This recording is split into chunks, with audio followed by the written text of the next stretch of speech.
Hər yerdə belə çuxur qazıblar, bax maşınların qabağını alıblar. Bura Novxanı çimərliyidir. Sosial şəbəkələrdə bir video görüntü yayılmışdı ki, vətəndaş iddia edirdi ki, burada obyekt sahibləri belə xəndəklər qazaraq avtomobillərin qarşısını kəsməyə çalışırlar ki, bura gələn müştəri bu obyektdə yesin, içsin və xeyri də bura versin. Yəni məcbur hamı otursun, burada yesin, həm bisetkalarda yesin.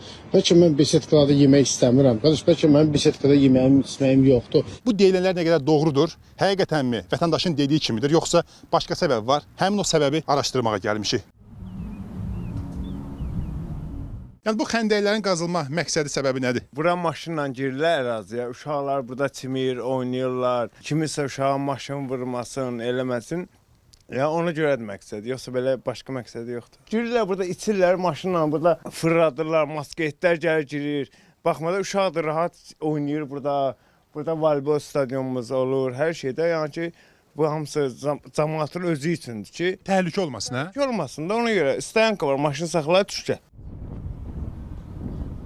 Vətəndaşlar dincəlir, uşaqları var, maşın girir, avtoşluq eləyir, təkər qaldırır. Yəni məcburuq, təlimat gəlir ki, maşın girdi, həmin sahibkar cəzalanacaqdır. Yəni maşın çimərliyə qəti qadağandır, bunu deyə bilərəm. 3 dənə də maşına icazə verilib, skorudur. Təcili yardım, yanğın söndürən. Bu yolu saxlamışıq ki, elə bir işlər olanda rahat şəkildə keçsinlər. Maşına girməsin də, müşəssirlik eləmir. Ona görə eləyiblər.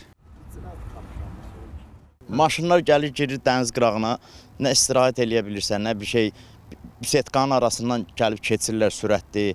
Belə şey olmaz axı, qardaş. Siz razı olarsınız, sizin uşağınız oynayan yerə maşın gəlsin. Burada var, parkovkası var buranın. Mən indi soruşdum obyekt həyəsindən. Deyir, qardaş, bunu bu fikirlə eləmişik də belə.